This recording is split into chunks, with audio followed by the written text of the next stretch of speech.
welcome to another seminar of HS2 Academy. My name is Patrick Tapia, and I'm the Vice President of HS2 for counseling. All right, so it's summer, and for some of you, especially for those rising seniors, it's time for you to start looking into college applications. So I thought it a good idea for us to talk about the college admissions landscape and some of the things that you need to remember as you prepare for applications. Now, if you're a younger student and you still have a few more years, of course, this information is still useful to you, and you could use the upcoming years to go ahead and prepare to make yourself more competitive for college applications. All right, so first, let's take a look. So college, of course, it gets more and more competitive year by year. Although there are some interesting trends, it's not necessarily like a linear or static process where the acceptance rate will always go down. What we can see here among the Ivies, this is based on last year's group of seniors, the group that just graduated. Now, for some schools, it's kind of weirdly bounced up and down, right? For some, it's even going up, right? So for Columbia, for example, even though they're not major changes, it has been incrementally going up for Columbia. Now, in other cases, of course, it's a little bit more predictable, like Cornell is gradually getting harder and harder. But then we have outliers like Princeton and Penn, for example, where it spiked one year and it sort of like went back down. So there's not really a predictable, trend these days in terms of the acceptance rates, which I guess is good because then, we don't necessarily have this consistently always declining acceptance rate among the Ivies. Now, there is a trend, though, among private schools that are in major metropolitan areas. We've noticed that for schools like USC and NYU, the last few years has seen a marked decrease in terms of their acceptance rate. So USC this past year has now dipped below 10% for the first time ever. In fact, USC had early acceptance as a new feature for their application last year, and it had a fairly shocking 6.3% acceptance rate. Right, so it's getting much more difficult, and this is a trend that we see across the board for some of the top colleges in major metropolitan areas, right? So we can see like Northeastern, you're looking at like 6 or 7%.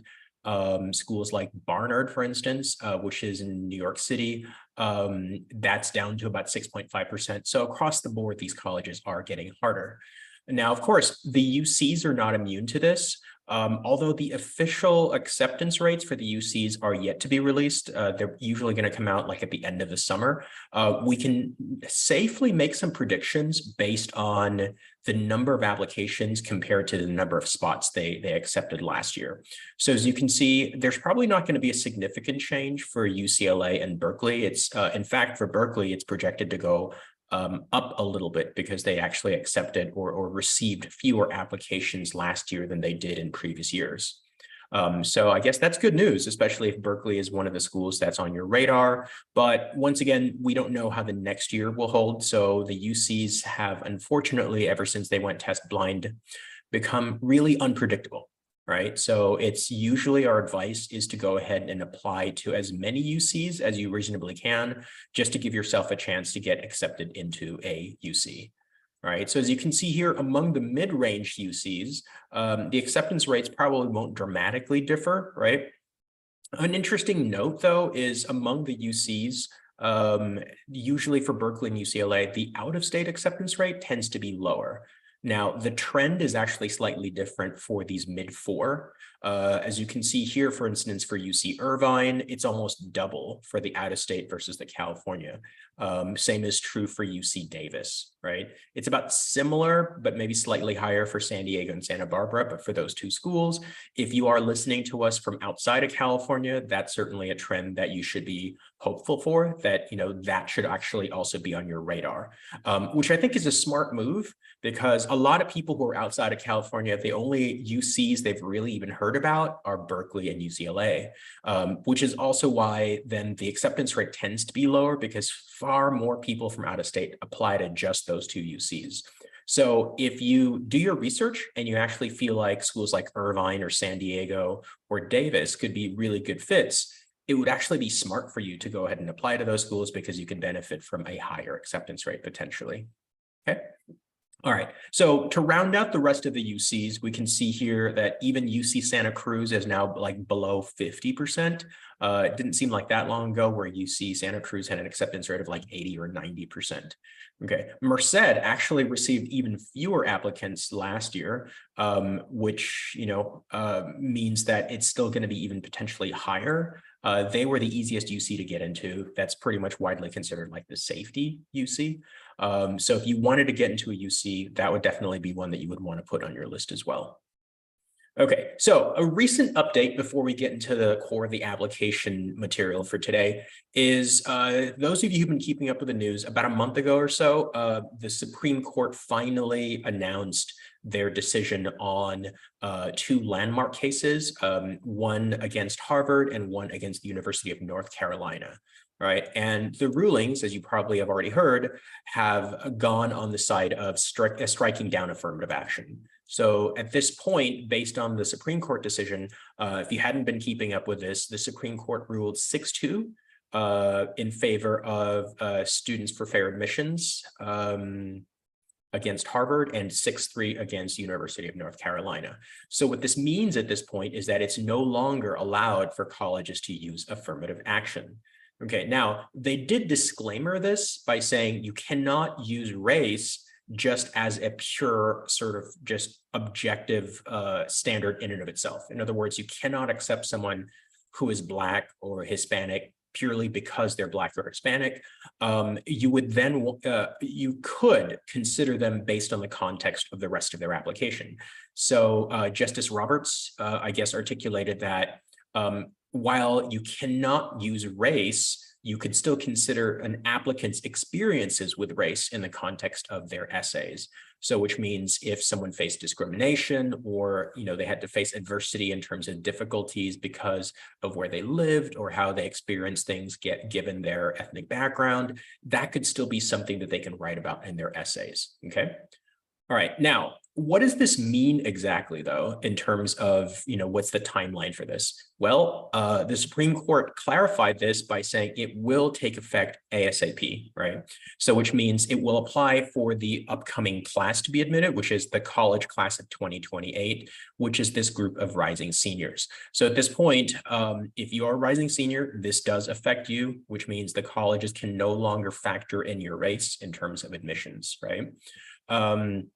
So, this is definitely one of these things where class of 2028, that was a key number for the Supreme Court because they viewed that as marking 25 years since the prior ruling on affirmative action back in 2003, where Justice Sandra Day O'Connor basically, in effect, they called it the sunset provision, where she said, like, in about 25 years, perhaps we no longer would need affirmative action.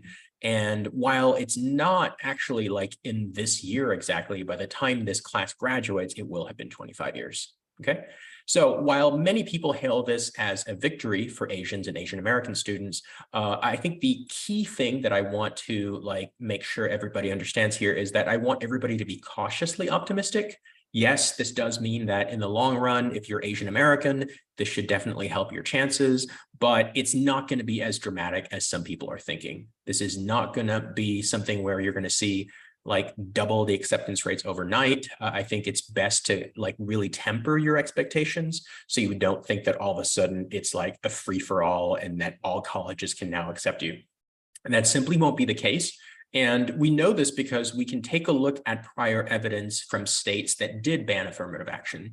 So in a study of about 8 or 9 states, what they've shown here is that there is maybe a difference within the next year or so of about maybe 1%, maybe 2% at most, right? And this also holds true with the experience in the UCs back in the 1990s. Back in 1996, basically there was a referendum in the state of California where, and they passed something called Proposition 209, which banned affirmative action back in 1996.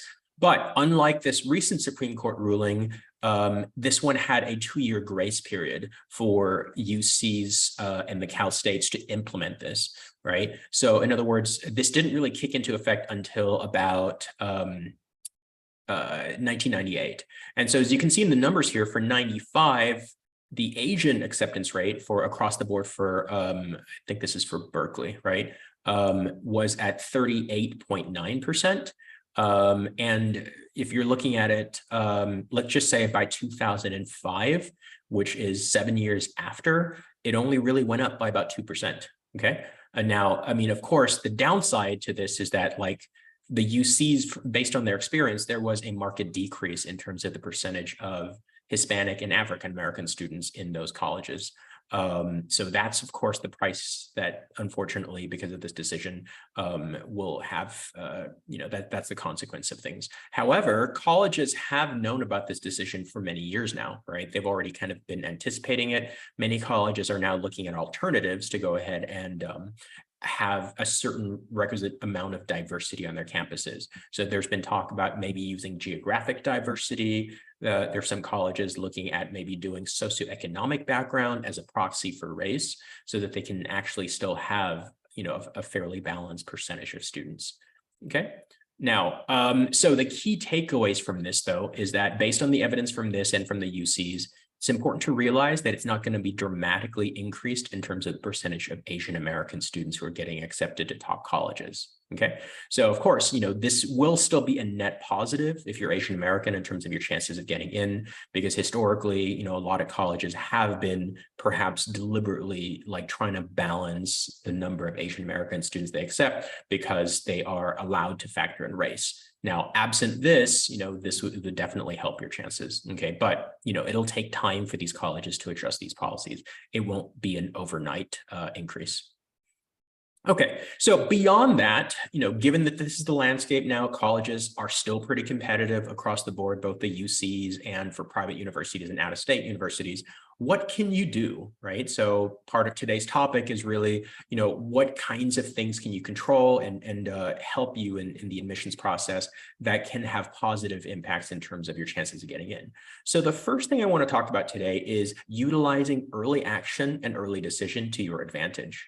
Right. So first of all, just to clarify, those of you who are not familiar with the terminology, early action means you apply early, you find out relatively early, in this case, maybe around December or January, but you're not committed to go. It's not binding, so to speak, right? Whereas for early decision typically it operates under the same time frame. You will apply early, which means your application needs to get in usually by November 1st. Right? But you will find out typically by mid to late December whether or not you got in. Okay. Now, the advantage typically for early decision is that you will typically get higher acceptance rates for ED compared to the overall rate and even compared to the early action rate, right? So ED gives across the board the highest increase in terms of the difference between the overall rate and the early decision acceptance rate. Okay. Now, on the downside, it is binding, which means if they accept you, you have to attend. But then again, if you're picking that school as your early decision school, it shouldn't have to be a negative, right? You shouldn't look at it like, oh, I have to go to my dream school, right? So one of the key things that we tell students is that you really do have to do your research, find out what schools you're most interested in, and really decide which school you want to commit to in terms of applying for ED. Okay. One of the key things is that you saw the trend that a lot of these schools have seen their EA/ED acceptance rates decrease, right? But for early action and early decision, these decrease at a less precipitous rate. And in some cases, the ED rate has actually peaked a little bit compared to the previous year. Okay. Now, one of the key other trends dealing with early admissions that we've seen is that more and more schools are accepting a larger percentage of their incoming freshman classes through the early rounds. Among the Ivies, for example, it ranges from Columbia at 43% of their EA or their overall class being accepted in the ED round, up to about 52% for Brown. Okay, so that's kind of like close to half the incoming freshman class is accepted in the early round. And so, of course, it makes a lot of sense for you to try to take advantage of that because, while yes, the number of applications are increasing, if these schools are also increasing the percentage of students accepted, that means there are more spots now being dedicated to early action or early decision. Okay. Now, just as a comparison, now a lot of schools have yet to release their early action or early decision acceptance rates. But as you can see here, for Brown, it's dipped by about 1.5%.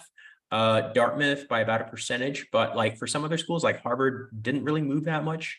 Yale about 1%, right? So overall, I would say these still represent tremendous opportunities compared to what their overall rates might look like. Okay. Now, of course, you might look at these and you're like 13%, 10%, those are kind of low, right? Wait till you see the overall rates, right? Actually, I kind of already showed you the overall rates. So like Harvard is probably around like 3.5%. So it's still about double. Yale probably pretty close to that, right? Okay. So some things to keep in mind is that if you're comparing this to the overall acceptance rate, even that is sort of misleading because the overall acceptance rate also already factors in the accepted students for EA or ED, right? So I think a more accurate way to compare this, and I'm using data from about a couple of years ago for the class of 2025 because this is more complete, like we had the entirety of the Ivies except for Princeton. So as you can see, based on this data alone, in that year, the total overall acceptance rate for Harvard was about 3.4%. But if you only looked at the percentage or the acceptance rate of people who applied for regular decision only, it went down to about 2.6%. So if you compare that to their EA or ED rate, you're talking about a difference of 2.8 times, right? So that's pretty substantial, right? Now, this is what I said in terms of like ED having often higher rates. So Harvard, Princeton, and Yale all use early action, whereas Columbia, Penn, Brown, Dartmouth, and Cornell all have early decision. And as you can see, it's actually much more starkly kind of like higher, I guess, in terms of the difference between RD versus ED, right? All the way up to Dartmouth, where you're looking at something like almost 5 times, right? And that's kind of ridiculous if you really look at it, right? So which means strategically for those schools like Brown and Dartmouth, ED would definitely give you a much higher chance relative to the regular decision only. Now, of course, this isn't really as clear-cut as, oh, my chances are tripled or quadrupled. There are some extenuating factors, and I kind of want to maybe talk about that a little bit. So even though these rates might really look very high, and you're probably right to be a little bit cautious about that or skeptical about that, because there are some exceptions, right? So many schools will oftentimes use their early action or early decision applicant pool in order to recruit exceptional students, be it for athletics or maybe some special VIP cases, right? They typically encourage these students to apply early because they really want to try to get them into the college and lock them in. Okay, so we take Brown as an example here, right? So every single year, Brown has about 200 recruited athletes and about 100 other special case recruits. These could be like, I don't know, kids of celebrities and or maybe world leaders or something, right? So they're always going to be these special cases. So even if you did factor in those students, so if let's say 300 spots are already taken out and you're just talking about the generally unhooked students who are applying, that rate might drop down to, let's say, about like from 14.5% down to 10%. But still, that is still about 3 times their normal RD only rate, right? So even if you factor in special case recruiting, it is still a substantial difference. It's still significantly higher to apply for early action, early decision. Okay. So, you know, the key takeaway here is that if you make the right decision in terms of which school you're going to attempt to go for EA or ED, it can be a really good boost in terms of your admissions chances. Okay. So, let's get right to the point. Like, should you apply your EA or ED? In most cases, the answer would be yes. Okay, I would suggest here that early action works better if you're already a fairly strong and competitive candidate for the school, right? So especially because the early pools tend to be more competitive. So ideally what you want here is if you're familiar with the terminologies of like, it's a far reach school, or a target school, you probably don't want to necessarily ED to a far reach school, because if it's well above your numbers in terms of the average GPA and test scores that you're going for, then the rest of the applicant pool looks much more exceptional relative to you, right? And if there are fewer applicants, you stick out like a sore thumb, right? You don't look at as competitive. Now, on the flip side, you don't want to sell yourself short either and apply to a school that was in your target range, where you could have gotten in regular decision, and you could have used that ED to maybe boost your chances for another school. Okay, so don't sell yourself short. Don't necessarily be too conservative when you're looking for schools for early decision. So the key is to find that right range where it is a reach. It's a little bit more competitive maybe than your numbers, but you have other things that you want to show the school, like you have, stronger activities, and you're really passionate about the school, that can maybe help your chances to get in. Okay, so that's kind of like the appropriate range that I would say makes the most sense when you're applying for a school for ED. Okay, now, if a student in particular struggled during their 11th grade, I would err on being more conservative in deciding your early action or early decision. Because if a student struggled late in their high school career, many colleges will default to deferring them or pushing them back to the regular decision round, because they would like to see whether or not your grades sort of rebound, right, by the first semester of your 12th grade. So it would make sense if, let's say, for example, you knew that you struggled in 11th grade, don't necessarily go for ultra competitive schools for early action. What you can do, though, is you can apply to, here's my next point, having some early safeties or backup schools, right? You can look for schools that you were thinking of applying to anyway, and if they had early action, it makes sense to apply to those schools, because then you can kind of like lock them in. If you can get one or two schools that you were hoping to apply for early, then you can trim the rest of your list later on, because then you could say like, oh, I already got accepted to Fordham or Santa Clara, and I like those schools more than some other safeties. At that point, you don't even have to submit those 2 or 3 extra safety schools at that point. Okay. All right, next up. So beyond just applying early action or early decision, right? So this is typically the terminology when people say apply early, right? I also want to encourage students to apply early, as in like well before the deadline, even for early action or regular decision. Okay, so I would suggest that it's a good practice for you, for any college that you're applying to send in your application maybe 2 to 4 weeks before the stated deadline. Okay, and there are several key reasons for this, right? Yes, you could theoretically send it in like a good 2 or even 3 months before, but then, one, they're probably not going to be reading it at that time, so you might have submitted it way too early. And 2, you could have used that time to go ahead and strengthen your essays and the rest of the application. So 2 to 4 weeks makes a lot of sense, because this is when admissions people are now just getting back into the offices after having done their visits. So this presents a good opportunity for them to start reading your applications before the flood of everybody else's applications get in there, right? It also gives you a lot of different distinct advantages. One, it sends the signal that you're more passionate about the school, right? So if you've gotten your application there in order, that means that you are not hesitant. You want the school, you're applying to it, right? You're basically showing to them your eagerness to be considered for their school.